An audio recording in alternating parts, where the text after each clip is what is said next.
Welcome to this edition of the Church Answers podcast.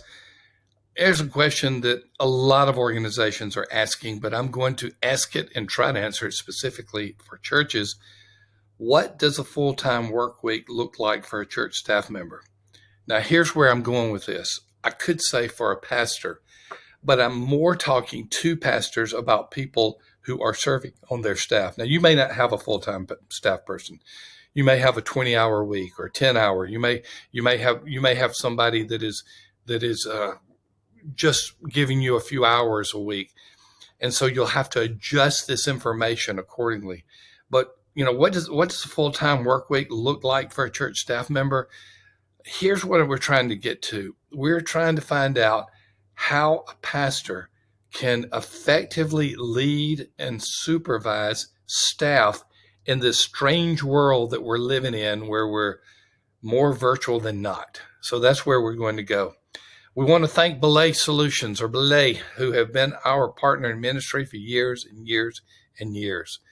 If you're looking for a virtual assistant, if you're looking for a bookkeeper, if you're looking for someone to do your web work, they have your person.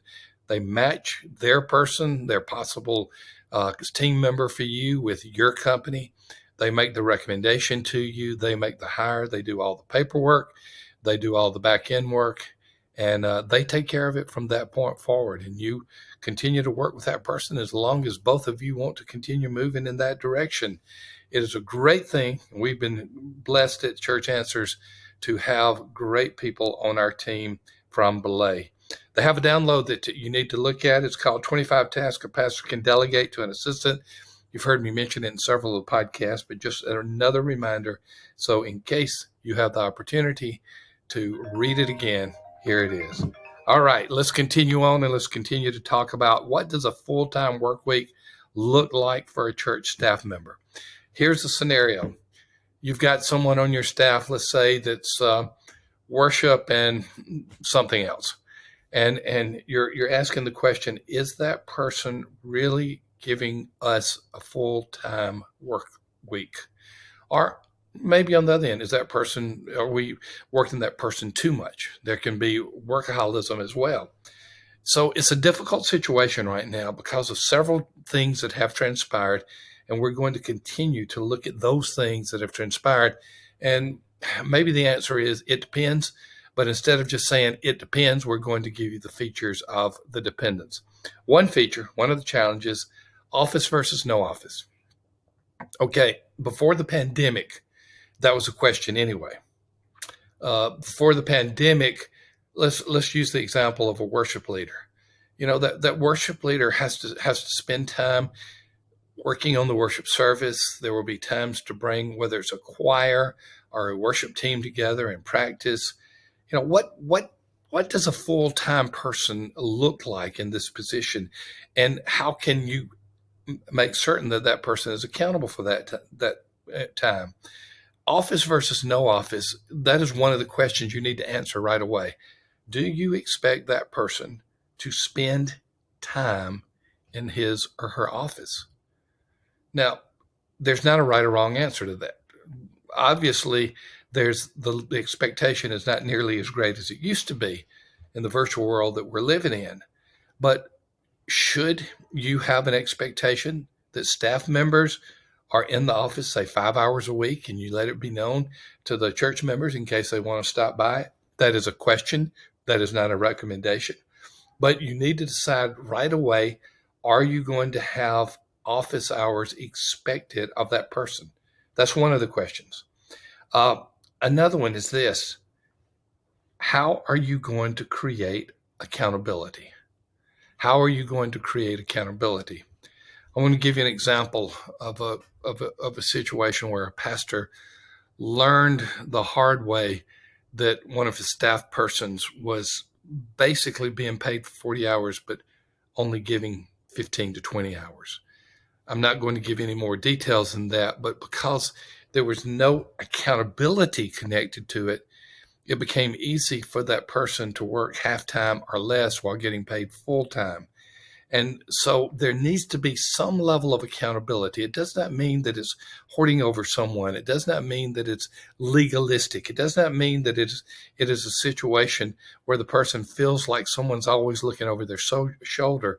But there needs to be some type of accountability.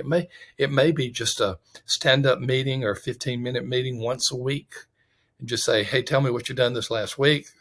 Give me an idea. And it's not necessarily turning in a timesheet.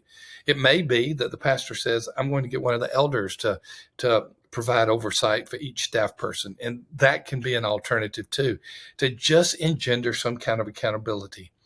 If there is no accountability, one of two things is going to happen. More times than not, that person is going to become slack and not give the hours. Sometimes that person will move in the other direction into workaholism, though that is not as frequent as the person who is giving fewer hours. But there needs to be some type of explicit accountability, either to the pastor, this is a staff person, or perhaps to an elder as well. So make certain, do everything you can to have some type of formal accountability that is not onerous or is not a burden to either party. Another thing that we got to say on this idea of staff people and the hours, every staff person is going to be different. They're going to be different in personality. They're going to be different in effectiveness. But not only that, they are going to be different in the roles they have. And even though their position may say minister of worship or pastor, worship pastor, or student pastor, or next gen pastor, whatever the case may be, even within those titles, there is a variety of ways that people work. I know one worship pastor that is responsible for 5 different choirs within the church, 5 different ones. Most people don't realize that he's actually having all of those touch points on top of the expected work in the primary worship service. So get to know the person, get to know exactly what those person's responsibilities are. This issue is becoming more and more of an issue because we're hearing more and more of staff persons not having the work ethic when they don't have the accountability tied to it. What does a full-time work week look like for a church staff member? It does depend, but these guidelines can provide you some of the information to help you know how you might work and how your particular situation work out more effectively. Thank you, as always, for being a part of the Church Answers podcast.